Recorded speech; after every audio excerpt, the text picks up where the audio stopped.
দেখো নীলকণ্ঠগুলো কেমন হয়ে যাচ্ছে আস্তে আস্তে।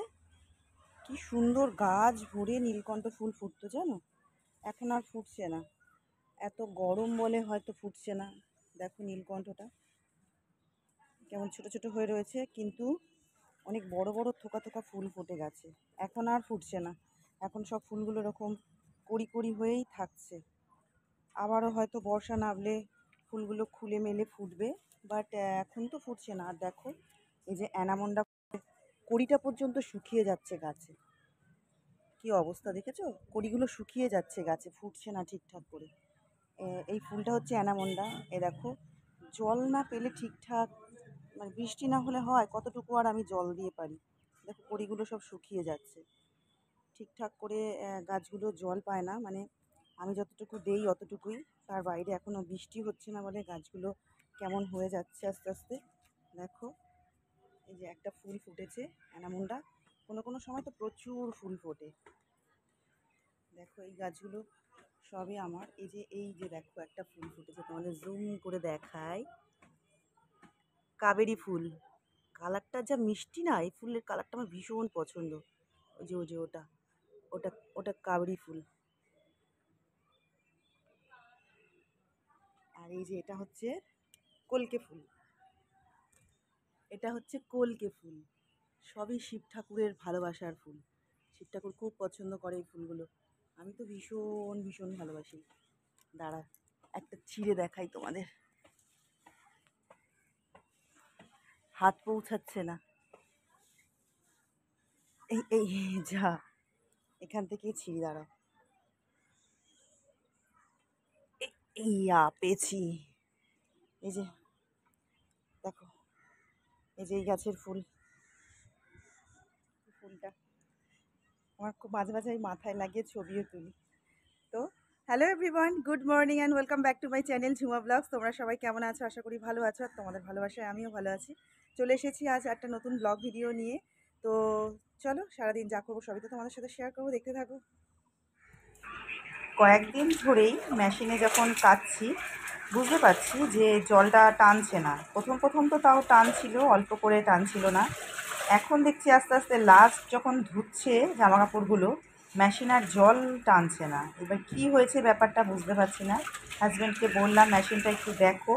তো মেশিন থেকে সব বার করেছি, করে আবার বাইরে একবার ধুয়ে নিচ্ছি, ধুয়ে নিয়ে তারপরে এগুলোকে ছাদে মেলবো। কারণ কি বলো তো, কী হয়েছে না হয়েছে কিছুই তো বুঝতে পারছি না। কয় ধোয়া দিল আমার, মানে 4 ধোয়ার টাইম সেট করা থাকে 4 ওয়াশের জন্য। তো এখন কতটা ধোয়া হয়েছে না হয়েছে কিছুই তো বুঝতে পারছি না, কারণ জল তো পাস হচ্ছে না। যদি প্রথমে ধোয়ার জলগুলো পাস হয়, তাহলে লাস্টের ধোয়ার জলটা কেন পাস হবে না, এটা ভেবেই আমি বাইরে বার করে আরেকবার ধুয়ে নিচ্ছি। তো এবার এগুলোকে আমি ছাদে মেলে নেবো। জানো না, আমার কাছে সবচেয়ে কষ্টকর কাজ এটাই। এই দুপুরবেলা বা এই সকালবেলা, মানে সকালবেলায় তো মনে হয় যে দুপুর হয়ে গেছে, এই টাইমে জামাকাপড়গুলো মেলা। যদিও একটু মেঘলা মেঘলা ছিল তাই মেলে দিলাম, নয়তো আমি কী করি বলো তো, রেখে দেই। যখন একটু বিকাল বিকাল হয়ে আসে, রোদ্রুটা কমে, তখন মেলি, আবার সন্ধ্যার পর পর তুলে নিই। এবার আজকে আর কি মেঘলা মেঘলা ছিল বলে ভাবলাম চলো এখনই মেলে নিই, শুধু শুধু তাহলে কাজটা কেন ফেলে রাখবো। তো এর জন্য সব জামাকাপড়গুলো মেলে নিচ্ছি। আর হাতে চিপড়ানো আর মেশিনে চিপড়ানো আকাশ পাতাল তফাৎ। মেশিন থেকে যখন শুকিয়ে বেরোয় অর্ধেক, জামাকাপড় মেলতে না মেলতেই শুকিয়ে যায়। 10-15 মিনিট এই বাইরে থাকলে তুলে নিয়ে গেলেই হয়ে যায়, কিন্তু এই যে হাতে চিপড়েছি দেখো জল জল রয়ে গেছে। কতক্ষণে এই জামাকাপড় শুকাবে জানি না। তো যা গরম পড়েছে এমনিই শুকিয়ে যাবে। ওহো,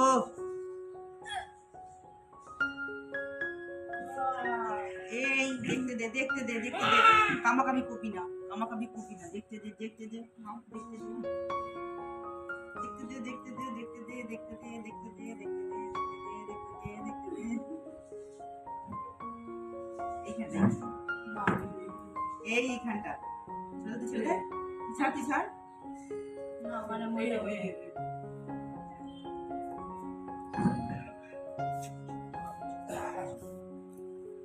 দেখি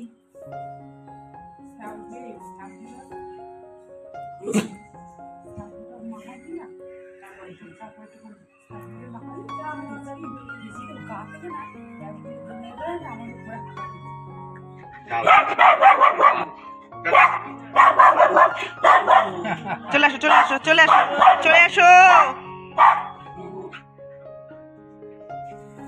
হাজব্যান্ডের বন্ধু বিশুদা গাছে থেকে মনে হয় আম পেড়েছে, তো দিতে এসেছিলো আমাকে। আর কি থেকে তো জানোই, মানে যাকেই দেখে চিল্লায়। আর নিকি পড়ে উঠে একটু রেস্ট নিচ্ছে, তারপরে স্নান করবে। এদিকে আমি রান্না বসিয়ে দিয়েছি, ভাতটা হতেই চলেছে প্রায়।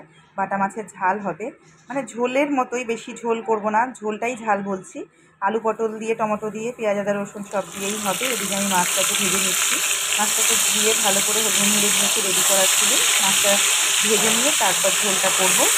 আর ওদিকে দিদিভাই গাটি কচুর তরকারি করছে, দেখো রান্না হয়ে গেছে। এই যে মাছের ঝোলটা কেমন হয়েছে তোমরা সবাই জানিও। এটা গাটি কচু আর আলুর তরকারি। আর এটা কালাইয়ের ডাল। তোমরা কে কে কালাইয়ের ডাল খাও? ডাটা দিয়ে কালাইয়ের ডাল হয়েছে। তো আমি ভাত খাবো, মাছের তরকারি একটু গাটি কচু নিয়ে নেবো।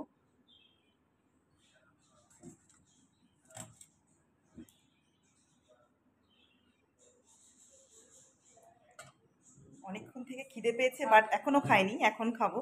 তো চলো, আমার বান্ধবীরাও বসে আছে সব, দেখো ওরা দেখবে আর আমি খাবো। খাসনি? ভাত নিয়ে যা। ঠিক আছে, হয়ে গেছে ভাত। পেট পুজো হয়ে যাওয়ার পর ঘরের সমস্ত কাজ সেরে নিয়েছি। আর কি বলো তো, তাড়াতাড়ি করে বাইরে আসি গাছগুলোকে যাতে একটু জল দিতে পারি, একটু পরিচর্যা করতে পারি। দেখো কিছুই তো করতে পারি না, এত গরম থাকে, এত রৌদ্র থাকে যে কিছুই করতে পারি না। একটু জল দিই গাছের গোড়ায়, আর গাছগুলোতে একটু জল ছিটিয়ে দিই। জানো না, এই গরমে গাছগুলো সব নুয়ে থাকে। দেখো দেখতে পাচ্ছ কি না জানি না, গাছগুলো মাথাগুলো সব নুয়ে যায়। যেই জলটা দেই 5-7 মিনিট পর গাছগুলো আবার টাটকা হয়ে ওঠে। মানে এত ভালো লাগে, মনে হয় যেন গাছগুলো তাদের জীবন ফিরে পেলো। কি বলো তো, বালতি করে করে জল দিই, সত্যি আমারও ভীষণ কষ্ট হয়, এত রৌদ্র উঠে যায়। তো সকাল সকাল 10টা, 10:30, 11টার মধ্যে আমি সব করার চেষ্টা করি। তোমরা তো জানোই কত রাতে ঘুমোই, সকালে উঠতে উঠতে আমার 8টা বেজে যায়। যার জন্য তাড়াতাড়ি রান্না বসাতে হয় আমাদের। রান্নাটা না করে আমি ঘরের বাইরে বেরোতে পারি না। তার জন্য রান্না করে নিয়ে আমি গাছগুলোকে জল দিতে আসি। আর এই দেখো প্রচুর ফুল ফুটেছে। এটাকে নাক চাপা বলে। তোমাদের তো এই গাছের ভিডিও আগেও দেখিয়েছি। তো আমার খুব পছন্দের ফুল। আর এটা সবচেয়ে কার প্রিয় বলো তো? শিব ঠাকুরের, যার জন্যেই। আর এটা কাঠচাপা। এটা হালকা গোলাপি গোলাপি এরকম মনে হচ্ছে, কিন্তু জানো তো ফুলটা ফোটার পর ভেতরটা সাদা, মাঝখানটা গোল্ডেন।